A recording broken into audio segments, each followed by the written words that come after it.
साथ सुशोभित होती हैं। तो अच्छा इसी में है, तुम्हारी भलाई इसमें कि प्रणाम करो और यहाँ से जाओ। लेकिन वो शांत नहीं हो रहे थे और कोलाहल समझने लगा, और उस कोलाहल को सुनकर माता सीता व्याकुल हो गई, और सीता व्याकुल होकर वो देखने लगी श्री रामचंद्र जी की तरफ। तो उनकी सखियां उन्हें धीरे धीरे उनकी माता जी की तरफ ले गई, और पीछे मुड़ के सखियां कहती जाती थी, उन राजाओं को कोसती जाती थी। ये स्त्रियों का स्वभाव होता है। तो वो कोस रही थी उन राजाओं को कि कहां से आ गए ये दुष्ट राजा, अपने आप को बलशाली समझते हैं, धनुष को तो तोड़ नहीं पाए, और यहाँ पर इस स्वयंवर में सीताराम के मिलन में ये बाधक बन रहे हैं। श्री रामचंद्र जी भी अपने गुरुदेव के पास चले गए और लक्ष्मण जी उन्हें क्रोध से देख रहे थे, लेकिन श्री रामचंद्र जी के भयवश डरवश वो कुछ कर नहीं पा रहे थे कि श्री रामचंद्र जी मुझे शांत कर देंगे। तो लक्ष्मण जी यद्यपि क्रोधित थे लेकिन चुपचाप थे। तब तक वहां पर परशुराम जी का प्रवेश हुआ। वाल्मीकि रामायण में ऐसा लिखा गया है कि जब सीता जी का विवाह होने के बाद जब श्री रामचंद्र जी के साथ उनकी विदा कर दी गई, तो विदा होते समय बीच में जब दशरथ महाराज अपने इन महान पुत्रों से सुशोभित होकर आगे जा रहे थे, उस समय उनके दाएं तरफ से, दाएं भाग से हिरण जा रहे थे, हिरण के बच्चे जा रहे थे, जो शुभ सूचक है। लेकिन बाईं ओर से कलरव करते हुए, चिल्लाते हुए बहुत सारे भयंकर पक्षी जा रहे थे, जो अमंगल का सूचक है। तो उन्होंने कहा ये अमंगल और मंगल ये एक साथ कैसे हो रहा है। तो तब तक बहुत जोरों की आंधी चली, और आंधी चलने के बाद वहां पर विश्वामित्र जी प्रकट हुए, परशुराम जी प्रकट हुए, विश्वामित्र जी, परशुराम जी प्रकट हुए। तो इस प्रकार से परशुराम जी उस यज्ञ में भी आए। तो हो सकता है ये अलग अलग कल्प की घटना है, लेकिन वार्तालाप एक जैसे हैं। तो ऐसा लगता है रामचरितमानस को पढ़ के जैसे वाल्मीकि रामायण का ट्रांसलेशन ही किया जा रहा है। तो चलिए, क्योंकि हम लोग यज्ञ में हैं, धनुष यज्ञ में हैं, तो धनुष यज्ञ की चर्चा करते हैं।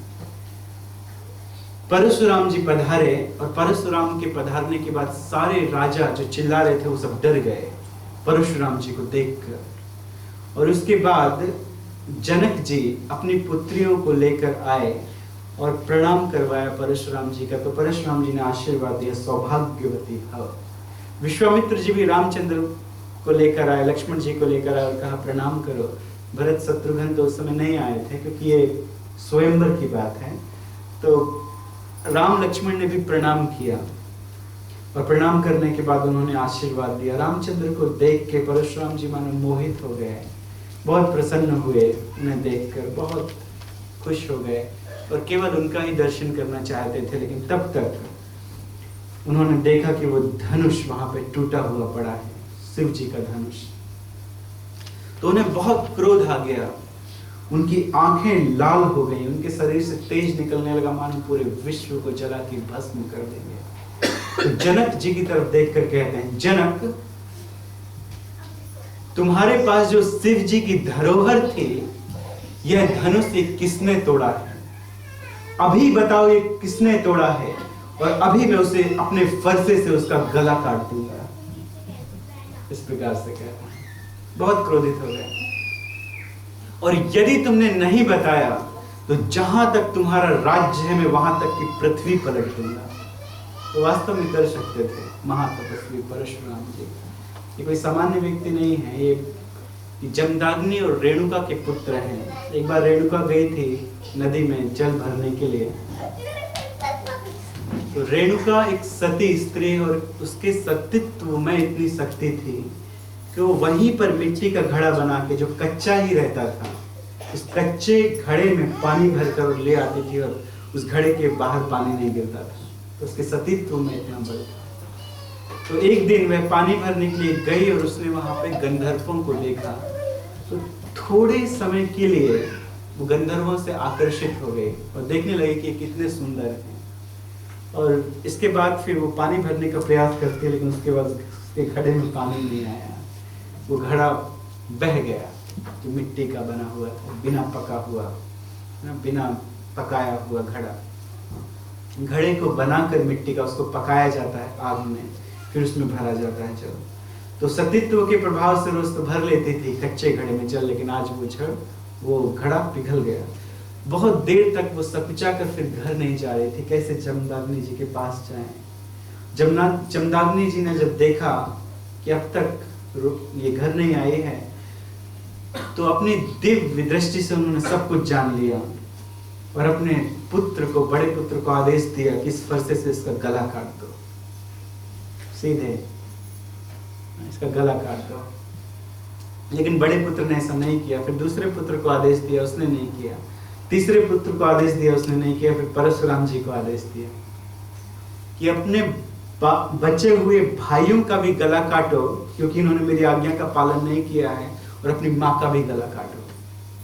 पहले के ऋषि इतने क्रोधित होते थे, क्रोधी हो जाते थे, क्योंकि तपस्या का इतना प्रभाव होता था कि वो क्रोधी भी रहते थे। यद्यपि तपस्या मनुष्यों के क्रोध को कम कर देती है, लेकिन इतनी शक्ति आ जाती थी उनकी की तपस्या के कारण कि स्वाभाविक रूप से उनके तेज के कारण बार बार क्रोध आ जाता था, जैसे दुर्वासा जी और स्वयं परशुराम जी। तो परशुराम जी ने फरसा लिया और सबका गला काट दिया। पिताजी के सामने खड़े हो गए, आपकी आज्ञा का पालन कर लिया। पिताजी ने कहा कि मैं बहुत प्रसन्न हूँ, मुझसे 2 वर मांगो। तो उन्होंने कहा प्रथम वर में मेरी माता को जीवित कर दीजिए और द्वितीय वर में मेरे भाइयों को जीवित कर दीजिए। तो जिनको उन्होंने काटा था उनको वापस जीवित कर दिया। बहुत प्रसन्न हुए जमदाग्नि जी उनके ऊपर। ये वही परशुराम जी हैं और अपना फरसा लेकर और अपना धनुष लेकर उस सभा में उपस्थित हैं। तो ये वास्तव में ये जहां तक जनक महाराज का राज्य जाता है, वहां तक क्या पूरी पृथ्वी को पलट सकते हैं। जनक जी डर के कारण, संकोच के कारण कुछ कह नहीं सकते थे, कुछ कह नहीं पा रहे थे। इन्होंने ही तो प्रण लिया था कि जो इस धनुष के ऊपर प्रत्यंचा चढ़ा के खींचेगा, मैं उसके साथ अपनी पुत्री का विवाह करूंगा। तो वास्तव में तुड़वाने का संकल्प नहीं किया था जनक महाराज ने। और जनक महाराज तो ये सोच रहे थे कि प्रत्यंचा चढ़ाएंगे, खींचेंगे और वापस फिर वहीं रख देंगे, लेकिन वो टूट गया। श्री रामचंद्र जी ने जिसको खींच दिया हो, वो कैसे न टूटे। सेतु बनाते समय 2 वानर पत्थरों के ऊपर भगवान का नाम लिखते थे। वानर नाम लिखते थे और उसको छोड़ देते थे सेतु में, तो वो तैरने लगते थे। तो भगवान श्री रामचंद्र जी ने कहा चलो मैं भी सहायता करता हूँ। तो एक पत्थर लेकर आए श्री रामचंद्र जी और जैसे ही छोड़ा, उसमें राम नाम लिखा था वानरों ने, लेकिन वो डूब गए। आश्चर्य हुआ श्री रामचंद्र जी का कि जो काम तुम लोग कर रहे हो वही काम मैंने भी किया और ये डूब गया। तो हनुमान जी कहते हैं भगवान जिसको आप ही छोड़ दें उसको कौन बचा सकता है, उसको कौन तैरा सकता है। तो आपका नाम लिखने के कारण ये पत्थर तैर रहे हैं, आप इनको तैरा रहे हैं, लेकिन जिनको आप ही छोड़ दें उनको कौन बचा सकता है। तो इसलिए वो पत्थर डूब गए। तो वहां पे उपस्थित हैं 2 राम, परशुराम और राम। तो दोनों भगवान हैं, 2 उपस्थित हैं। तो इस तरह से परशुराम जी बहुत क्रोधित हो गए जब उन्हें उत्तर नहीं मिल रहा था। वे सब तरफ देखते हैं अपनी भयंकर दृष्टि से कि किसने ये कार्य किया है। तब तक श्री रामचंद्र जी वहां पर आते हैं और श्री रामचंद्र जी जो समस्त गुणों की खान है, शील के निधान है, तो उनको प्रणाम करते हैं और प्रणाम करके ऐसा कहते हैं, नाथ शंभु धनु भंजन हारा, हो ही कोई एक दास तुम्हारा। तो कहते हैं नाथ शंभु धनु भंजन हारा। शंभु धनु, शिव जी का धनुष, भंजन हारा, तोड़ने वाला, हो ही कोई एक दास तुम्हारा। कोई आपका दास ही होगा और कोई दूसरा नहीं हो सकता है। जिसने शिव जी का धनुष तोड़ दिया है वो वास्तव में आपका दास ही होगा। आपका दास होगा, इसका अर्थ क्या है कि ब्राह्मणों का वो दास होगा और कोई दूसरा नहीं होगा। दूसरी तरह से कहते हैं कि जिसने इस धनुष को तोड़ा है वो शंभुनाथ है और कोई नहीं है, क्योंकि शंभुनाथ ही ब्राह्मणों के दास हैं और कोई नहीं है। तो शंभु का धनुष तोड़ने वाले स्वयं शंभुनाथ हैं। और ये शंभुनाथ कौन है? भगवान हरि। कैसे, क्या कारण है? एक बार इस पृथ्वी पर एक महान यज्ञ चल रहा था नैमिषारण्य में, जहाँ पे सौनक आदि 88,000 ऋषिगण जुटे हुए थे। वहां पे बहुत लंबा यज्ञ चल रहा था, जहाँ पे भागवत सुनाई गई थी। सबने प्रश्न पूछा कि ब्रह्मा, शंभु में और भगवान में कौन बड़ा है, हरि में कौन बड़ा है? तो पता लगाने के लिए भृगु मुनि गए, ब्राह्मण देवता ऊपर गए। पहले ब्रह्मा जी के पास गए, ब्रह्मा जी के पुत्र हैं, लेकिन उस दिन ब्रह्मा जी को प्रणाम नहीं किया। जब ब्रह्मा जी को प्रणाम नहीं किया तो तुम मेरे पुत्र हो, ब्रह्मा के पुत्र हो, और यही शिक्षा दोगे सारे संसार को? तुम पिता के पास आए और तुमने प्रणाम नहीं किया। तो थोड़ा क्रोध हुआ ब्रह्मा जी को। तो भृगु मुनि कहते हैं जिनको क्रोध आया वो भगवान नहीं हो सकता। चले गए और ऊपर गए तो कैलाश पहुंचे, शिव जी के पास में। तो शिव जी, मेरा भाई आया है, मेरा भाई आया है, तो दौड़े गले लगाने के लिए कि चलो मैं गले लगा लूं इनको। तो गले लगाने के लिए दौड़े तो भृगु मुनि कहते रुको, वहीं रुको, मेरे पास मत आओ। अरे तुम शमशान की राख लगाए रहते हो, पवित्र नहीं रहते हो, नाग इत्यादि लपटाए हैं, मेरे पास मत आना, मुझसे दूर रहो। तो शिव जी तुरंत क्रोधित हुए, अपना त्रिशूल उठाए मारने के लिए। ये कैसा भाई है, ये भी क्रोध आ गया, तो ये भी पूर्ण पुरुषोत्तम नहीं हो सकते। हरि के पास गए तो पहले को तो प्रणाम नहीं किया था, दूसरे को मुख से कुछ अपशब्द कहे, तीसरे के पास पहुंचे क्षीरोदक विष्णु जो लेटे हुए थे क्षीर सागर में, जाके सीधे उनकी छाती में लात मारी, लात से प्रहार किया भृगु मुनि ने। तो तुरंत भगवान उठ गए, क्षीरोदक उठ गए और उठ के भृगु मुनि को अपने आसन पर बैठाला और नीचे बैठ के उनके चरण दबाने लगे। चरण दबाते दबाते भगवान कहते हैं भृगु मुनि मेरी छाती वज्र के समान कठोर है और आपकी चरण इतने कोमल हैं, आप ब्राह्मण हैं, कहीं में चोट तो नहीं लगी? तो उनके चरण दबा रहे थे। तो ये सुनकर भृगु मुनि के नेत्रों में आंसू आ गए, भृगु मुनि रोने लगे और क्षमा मांगते हैं कि हमें क्षमा कर दीजिए। तो शंभुनाथ जो ब्राह्मणों के दास हैं, जो अपने आप को ब्राह्मणों का दास समझते हैं, तो इस बात को कहकर वे यही बताना चाहते हैं भगवान श्री राम, नाथ संबुधन भंजन हारा, हो ही कोई एक दास तुम्हारा।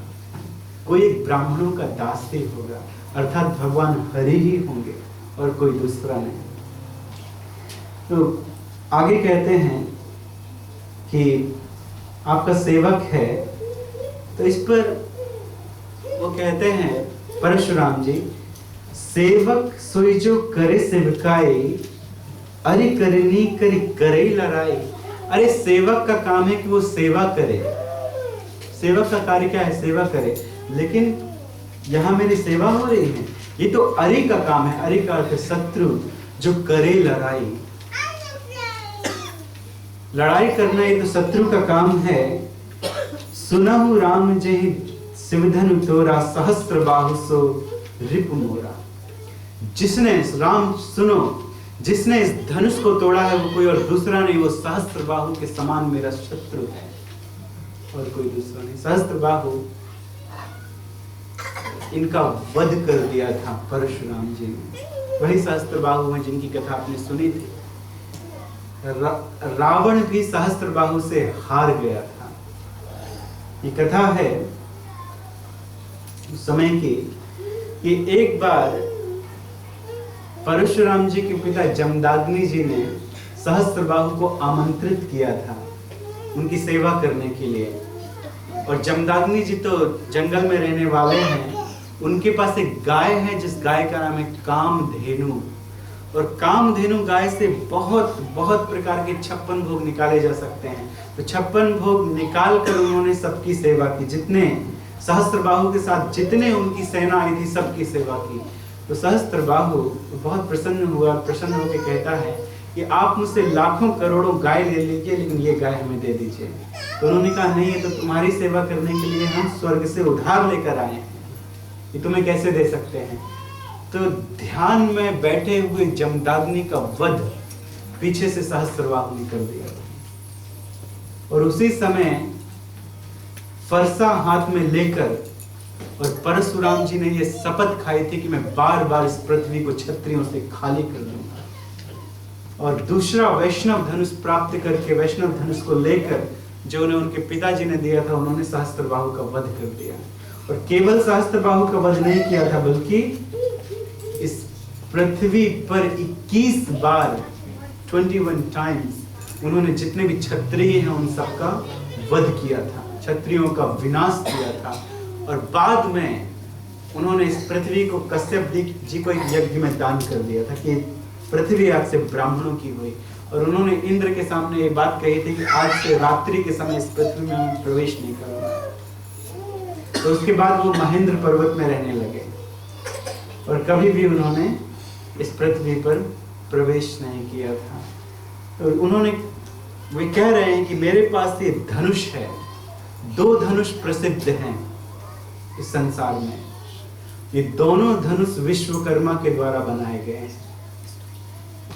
तो एक धनुष त्रिपुरासुर का वध करने के लिए देवताओं ने शिव जी को दे दिया था, और उस धनुष की सहायता से भगवान शिव ने त्रिपुरासुर का वध किया था। दूसरा धनुष देवताओं ने विष्णु को प्रदान किया था। तो एक बार देवताओं ने पूछा ब्रह्मा जी से कि श्रेष्ठ कौन है विष्णु में और शिव में। ये बात कई बार हुई है। शिव जी और भगवान विष्णु में कोई अधिक अंतर नहीं है, कोई अंतर नहीं है। शिव में और विष्णु में केवल इतना ही अंतर है जितना अंतर दूध और दही में होता है। दूध से दही बनता है, लेकिन दही से दूध नहीं बनता है। सब कुछ भगवान कृष्ण से आया है, तो इसलिए शिव जी भी उन्हीं से आए हैं। तो शिव से कृष्ण नहीं बन सकते हैं, लेकिन कृष्ण से शिव का निर्माण, केवल इतना ही अंतर है, दूध और दही के जितना, और बाकी और कोई अंतर नहीं है। आजकल के साधारण लोग थोड़ा बहुत भक्ति के विषय में जान जाते हैं और वो शिव जी की अवहेलना करते हैं, गणेश जी की अवहेलना करते हैं, लेकिन वास्तव में महादेव हैं। भगवान शिव जी को जब बुलाया गया उस समय उनकी स्थापना की गई, पूजा की गई, जिस समय श्री रामचंद्र जी को सेतु बंद करना था। श्री रामचंद्र जी ने खुद शिव जी को बुलाया। क्या शिक्षा देना चाहते थे? कोई भी शिव जी का दर्शन न करे, शिव जी की पूजा न करे, इसलिए भगवान ने स्वयं ने शिव जी की पूजा की। जब भगवान श्री रामचंद्र जी वन में प्रवेश करने वाले थे, वन में जाने वाले थे, तो उन्होंने गणपति जी की आराधना की, क्योंकि प्रथम पूजा किसकी होती है? गणपति जी की होती है। तो उन्होंने गणपति जी की आराधना की। यत्पाद पल्लव युगम विनिधाय कुंभा द्वंद्व प्रणाम समये स गणाधिराज विघ्नान विहंतु मस्य जगत्त्रयस्य गोविंद मालिपुरुषं तमाम भजामि। गणेश जी इस संसार के विघ्नों का नाश करते हैं, तो किसकी कृपा से?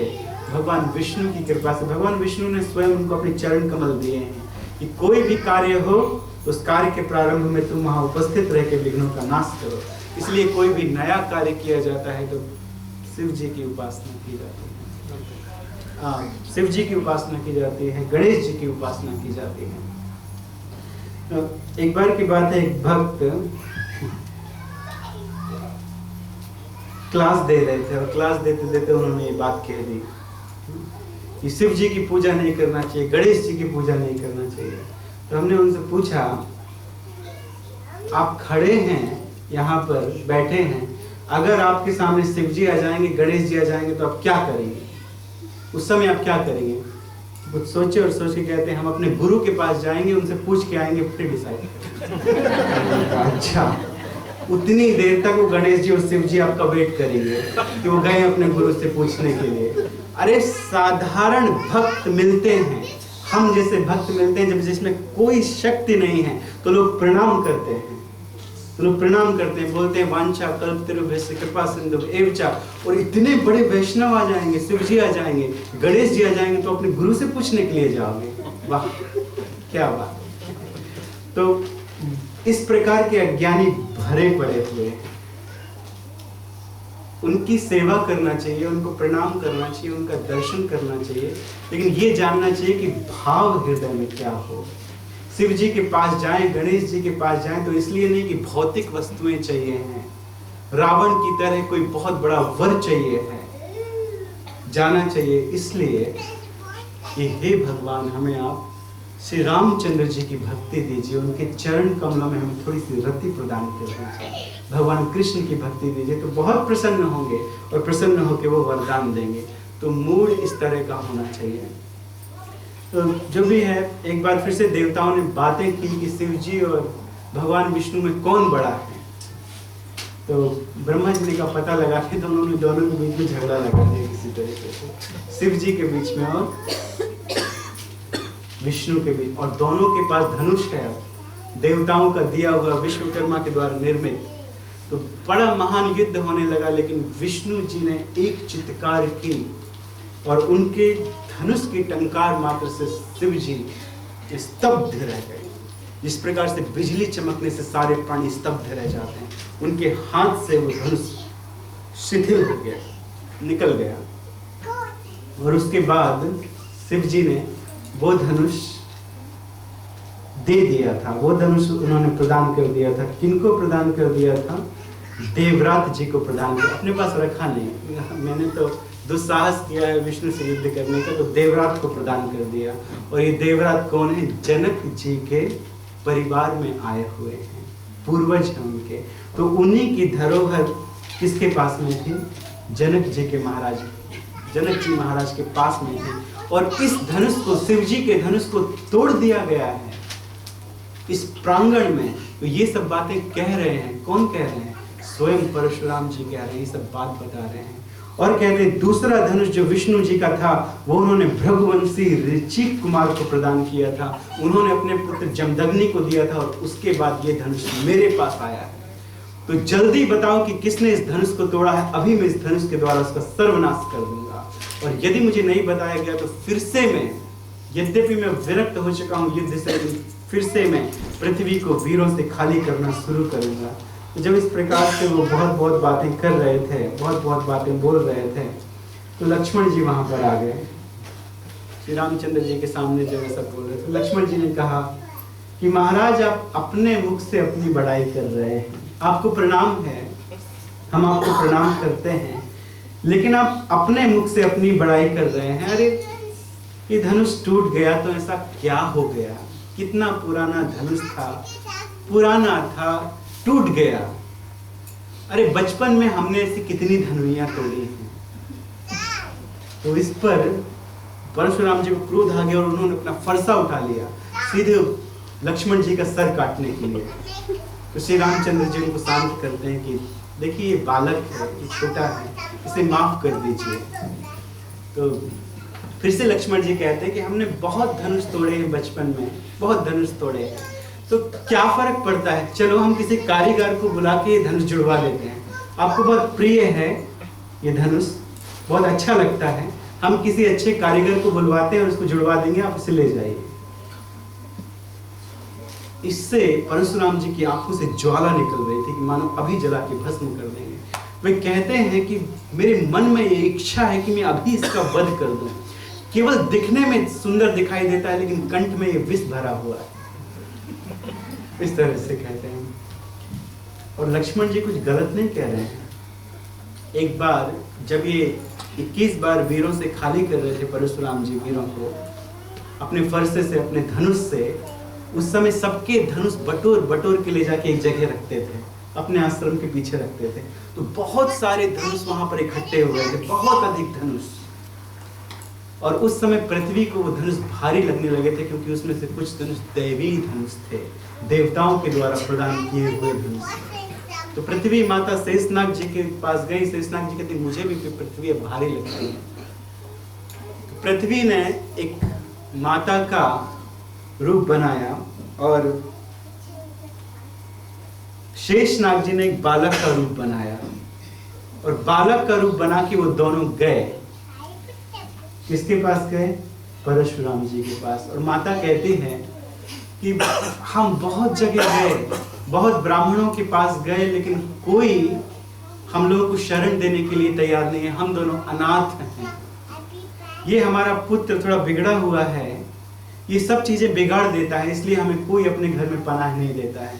हे परशुराम जी, अगर आप आशीर्वाद दें इस पुत्र को कि आप इसके ऊपर क्रोधित नहीं होंगे, तो आप हमें अपने घर में पनाह दे दीजिएगा, हमें अपने घर में शरण दे दीजिए। तो परशुराम जी ने आशीर्वाद दिया कि ठीक है, मैं इसके ऊपर क्रोधित नहीं होऊंगा, जब तक तुम्हारा मन करे तब तक हमारे आश्रम में निश्चिंत रहो। और एक बार जब परशुराम जी बाहर गए तो उस बालक ने सारे धनुष तोड़ डाले। जो धनुष रखे थे परशुराम जी ने सारे धनुष तोड़ डाले। और जब धनुष टूटने की आवाजें आने लगी तो परशुराम जी गए, लेकिन तब तक सब धनुष टूट चुके थे। किसने तोड़े? शेषनाग जी ने।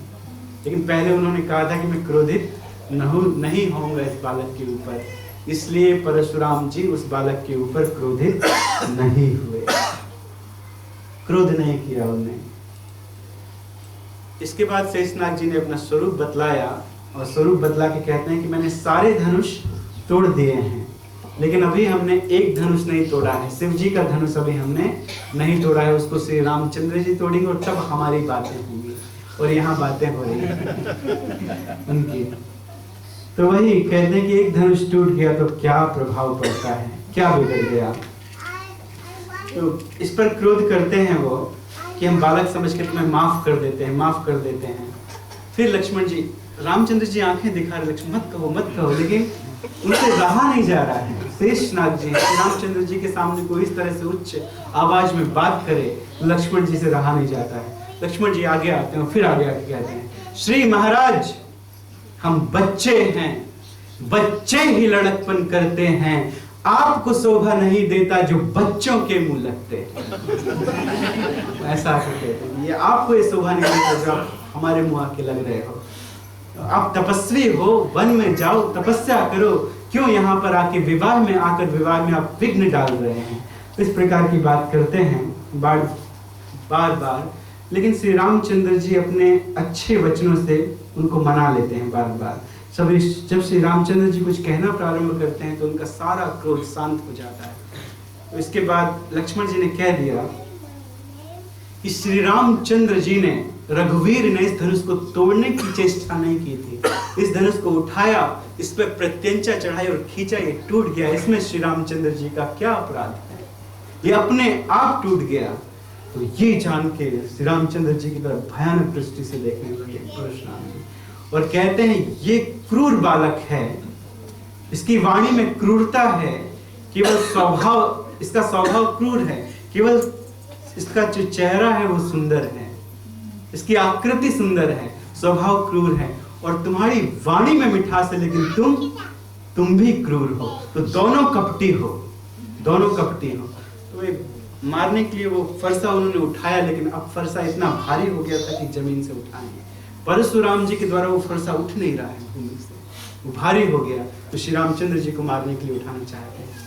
इस पर श्री रामचंद्र जी की तरफ देखते हैं परशुराम जी, उनके हृदय में शांति का आवेश होता है, शांत हो गए। और शांत होने के बाद वो कहते हैं, जब तुम्हारे वचन में सुनता हूँ तो शांति का आभास होता है। और मुझे ऐसा लगता है कि तुम वही हो, तुम विष्णु हो, तुम निश्चित रूप से श्री हरि हो। मेरे पास ये धनुष है, इस धनुष को पकड़ो और इस पर बाण चढ़ाओ। मेरे पिताजी ने ये धनुष देते समय मुझे कहा था, यदि तुम्हारे इस धनुष में, जमदाग्नि जी ने कहा था, यदि कोई बाण चढ़ा दे तो वो स्वयं नारायण होंगे। तो उन्होंने अपना धनुष दिया कि इस धनुष को कोई उठा भी नहीं सकता है, इस धनुष को पकड़ो और इस पर बाण चढ़ाओ। तो श्री रामचंद्र जी ने जैसे ऊपर हाथ किया, ऐसे हाथ किया, वो धनुष अपने आप खिंच के श्री रामचंद्र जी के हाथ में तुरंत आ गया, उनके हाथ से छूट के श्री रामचंद्र जी के हाथ में आ गया। और श्री रामचंद्र जी ने उसमें वैष्णव बाण चढ़ाया। तो वहीं पर हाथ जोड़ के बैठ गए परशुराम जी कि राम से आज राम मिले, बैठ गए हाथ जोड़ के। श्री रामचंद्र जी कहते हैं कि मैंने तो बाण चढ़ा दिया है, और जब एक बार क्षत्रिय बाण चढ़ा देते हैं तो निश्चित रूप से वो प्रहार करते हैं। तो अब मैं आपके ऊपर प्रहार करूंगा परशुराम जी। तो वो तो हाथ जोड़ के बैठे हैं, कीजिए प्रहार, तुम्हारा जितना तपोबल है मैं उस सारे तपोबल को इस बाण से नष्ट कर दूंगा। तो उन्होंने बाण चलाया। परशुराम जी कहते हैं आप मेरे सारे तपोबल को नष्ट कर दीजिए, मेरी सारी शक्तियां ले लीजिए, इस संसार में मेरा अपमान होगा, मुझे प्रसन्नता होगी क्योंकि मेरी हार स्वयं विष्णु से होगी। लेकिन आपसे मैं एक प्रार्थना करता हूं कि मन के वेग से कहीं भी चले जाने की शक्ति को मुझसे ना लें, क्योंकि मैंने इंद्र के सामने ये शपथ खाई है, कश्यप जी के सामने, ये कश्यप जी को ये पृथ्वी देते समय कि मैं इस पृथ्वी पर निवास रात्रि को कभी नहीं करूंगा, और रात्रि की बेला आने वाली है। तो मैं मन की गति से पुनः महेंद्र पर्वत में जाना चाहता हूं जहां मेरा निवास है। भगवान राम जी प्रसन्न हुए, उस बाण को छोड़ा जिनसे उनके सारे तपोबल को उन्होंने हर लिया, और उसके बाद उन्होंने वो धनुष रामचंद्र जी को ही दे दिया कि ये धनुष आपका है।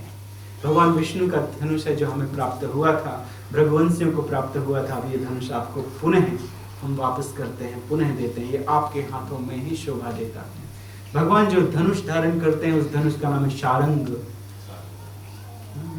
भगवान के धनुष का नाम है, चक्र का नाम है सुदर्शन, गदा का नाम है कौमुदकी, और भगवान के इस धनुष का नाम है सारंग। सारंग नाम का धनुष भगवान धारण करते हैं। तो इसके बाद भगवान श्री रामचंद्र जी ने परशुराम की पूजा की, और परशुराम जी ने श्री रामचंद्र जी के चरणों में अपने मस्तक को नवाया और उनकी परिक्रमा की, और उनकी परिक्रमा को करके वे महेंद्र पर्वत में प्रवेश करते हैं। इसके बाद सीता जी को विदा दी गई, और सीता जी को विदा देने के बाद तो जानते हैं कि विदा के समय बहुत दुख होता है घर के परिवार के लोगों को। तो कितना दहेज दिया गया इसका भी वर्णन है कि अनेकानेक सखियां प्रदान की गई, दासियां प्रदान की गई। ऐसा मत सोचिए कि दासियां प्रदान की गई, नौकरानियां प्रदान की गई। जिस तरह से इंडिया से हम लोग यहाँ पे आते हैं और कुछ कार्य करते हैं, तो कार्य करने वाला वो सब दास ही है, किसी न किसी का दास बन जाते हैं, काम करते हैं। तो वैसे ही वो जनकपुरी से ट्रांसफर हो गए कहाँ, अयोध्यापुरी में, और उनको रहने के लिए बहुत वैभव प्रदान किया था। रामचंद्र जी के सेवकों को श्री रामचंद्र जी ने कभी अपना सेवक नहीं समझा। श्री रामचंद्र जी कभी कभी उनको अपने आसन पर बैठा लेते थे और स्वयं उन्हें पानी ला कर देते थे। उनसे पूछते थे आपको किसी वस्तु की आवश्यकता है? ये ऐसे भगवान का चरित्र है। ऐसा नहीं करते कोई नौकर पे इधर आओ, चरण दबाओ, इधर जाओ, वो करो, ये करो, वो करो। कभी भगवान ने शील स्वभाव है भगवान का, इसलिए सब के सब देवता से लेकर कोई शूद्र तक सब भगवान को चाहते हैं, सब भगवान को पसंद करते हैं। तो बहुत कुछ दिया गया, बड़े बड़े घोड़े, बहुत सारे रथ, स्वर्ण से लदे हुए हाथी इत्यादि दिए गए। एक अध्याय में इसका वर्णन है कि क्या क्या दिया गया। तो पहले के जमाने में अपनी स्थिति के अनुसार दिया जाता था, उसे दहेज कहते हैं, लेकिन बाद में मांगा जाने लगा जो उचित नहीं है। लोग अपने स्वभाव के अनुसार जिनके पास जितना है उतना लोग प्रदान करते थे, जो शास्त्रोचित है। खुशी से लोग भेंटें देते थे, लेकिन बाद में लोग मारने लगे, डांटने लगे अपनी बहुओं को दहेज मांगने। और दहेज मांगना तो मांगने में व्यक्ति छोटा हो जाता है, गिर जाता है। तो कभी किसी से मांगना नहीं चाहिए, दिया जाता था, मांगा नहीं जाता था। दहेज मांगना तो ये वास्तव में अपराध है, किसी से कुछ मांग लेना। जिस समय कोई व्यक्ति किसी से कुछ मांग लेता है उसी समय उसके सारे पुण्य कर्म समाप्त हो जाते हैं, छीड़ हो जाते हैं, खत्म हो जाते हैं। तो इसके बाद भगवान अयोध्या आए और अयोध्या में सब लोग प्रसन्न हो गए। यहाँ से बाल कांड समाप्त होता है, अयोध्या कांड शुरू होता है। श्री गुरु चरण सरोज जय, निज मन मुकर सुधार, बरनो रघुवर विमल जसु, जो दायक फल चार। हम कितनी देर तक जा सकते हैं? 9:30 बजे तक। ठीक है, मन लगाइए भगवान की लीलाओं में, घड़ी में मन मत लगाना। हमारा मन तो कभी कभी लगा रहता है घड़ी में, ये देखते रहते हैं कि आपको जाना होगा, कल सुबह आपको काम करना है, काम के लिए जाना पड़ेगा, कहीं ना कहीं जाना पड़ेगा। तो लेकिन कल तो वैसे भी संडे है, छुट्टी का दिन है, तो भगवान की कथाओं में मन को लगाइए। भगवान की कथा पावन कथा है, इसको सुनने से निश्चित रूप से आप तर जाएंगे। ब्रिज है इस भौतिक संसार के रूप में और भगवान के धाम के रूप में। कथा को सुनकर आप भगवान के धाम पहुंच जाएंगे। जिस तरह से जनकपुरी में खुशियां मनाई जा रही थी, उसी तरह अयोध्या नगरी में मानो खुशहाली छा गई। श्री राम लक्ष्मण भरत शत्रुघ्न अपनी रानियों के साथ सुशोभित हो रहे थे। जब ते राम ब्याह घर आए, नित्य नव मंगल मोद बधाए, भुवन चारि दस भूधर भारी, सुकृत मेघ बरसहि सुख भारी। जब से श्री रामचंद्र जी घर में आए ब्याह के, तब से नित्य नव मंगल मोद बधाए। अयोध्यावासी बहुत खुश थे, अयोध्या में रहने वाले निवासी बहुत प्रसन्न थे, और प्रतिदिन एक नया फेस्टिवल होता था। प्रतिदिन लोग खुश होते थे, भगवान श्री रामचंद्र जी के दर्शन करते थे, और सुख के मानो मेघ बरस रहे हैं, वर्षा हो रही है, सुख की वर्षा हो रही है। तो चारों तरफ सुख की वर्षा हो रही है। रिद्धि सिद्धि संपत्ति नदी सुहाई। भगवान श्री रामचंद्र जी सुख के सागर हैं, और भगवान श्री रामचंद्र जी के कारण रिद्धि सिद्धि संपत्ति नदी सुहाई, सब कुछ प्राप्त हो रहा है लोगों को। उनकी भक्ति करने के कारण, उनका दर्शन करने के कारण रिद्धि प्राप्त हो रही है, सिद्धि प्राप्त हो रही है, संपत्ति प्राप्त हो रही है। कहीं न जाए कछु नगर विभूति, जनु नित्य निय विरंच करतूति, जनित निय विरंच करतूति, सब विधि सब पुर लोग सुखारे, रामचंद्र मुख चंद्र निहारे। तो श्री रामचंद्र जी के चंद्रमा के समान मुख का दर्शन करने के कारण मुदित मात सब सखी सहेली, इस संसार के सभी लोग प्रसन्न थे। देवता भी आनंद का आस्वादन कर रहे थे स्वर्ग लोक में रहकर श्री रामचंद्र जी का दर्शन करके, और इस पृथ्वी पर पृथ्वी के समग्र जीव प्रसन्न थे। यहाँ तक कि कभी कभी पहाड़ मणियों को निकाल देते थे, अपने आप बाहर निकाल देते थे। फलित विलोक की मनोरथ बेली, तो सबके मनोरथ की बेला फलित हो गई थी। राम रूप गुण शील स्वभाव, प्रमुदित होए देख सुन राव। राव का अर्थ दशरथ जी। जब श्री रामचंद्र जी के रूप गुण शील स्वभाव का दर्शन करते थे दशरथ जी, तो वो बहुत प्रसन्न होता था। कितने अच्छे से लिखा है, राम रूप गुण शील स्वभाव। रामचंद्र जी के रूप गुण शील और स्वभाव को जब देखते थे दशरथ जी, नीति श्लोक में ऐसा लिखा गया है कि नरस्य भरणम रूपम, नर का सबसे बड़ा आभूषण उसका स्वरूप है। नरस्य भरणम रूपम, रूपस्य भरणम गुणम, लेकिन गुण का आभूषण क्या है? गुण किसका आभूषण है? रूप का आभूषण है। किसी के पास रूप है लेकिन गुण नहीं है, तो उसका रूप किसी कार्य का नहीं, देखने योग्य वो नहीं। कोई बहुत सुंदर है लेकिन कोई गुण नहीं है, तो वो क्या देखने से क्या मिलेगा? तो गुण रूप का आभूषण है। नरस्य वर्णम रूपम, रूपस्य वर्णम गुणम, गुणस्य वर्णम ज्ञानम। किसी के पास बहुत बहुत गुण है लेकिन यदि क्षमा नहीं है तो उसके गुण किसी कार्य के लिए। गुणस्य वर्णम क्षमा, क्षमा किसी मनुष्य को ये शील बनाता है। मनुष्य वर्णम रूपम, रूपस्य वर्णम गुणम, गुणस्य वर्णम ज्ञानम, और ज्ञानस्य वर्णम क्षमा। वास्तव में तो रामचंद्र जी के पास ये सब कुछ है, और श्री दशरथ जी ये देख के बहुत प्रसन्न हो रहे थे।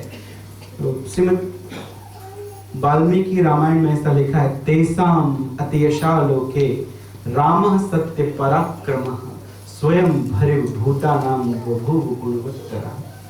तो सबके अभिलाषाओं के स्वामी, सबके स्वामी, त्रिलोक के स्वामी श्री रामचंद्र जी समस्त प्रकार के सभी गुणों से संपन्न हैं, वो इस पृथ्वी पर विचरण कर रहे थे।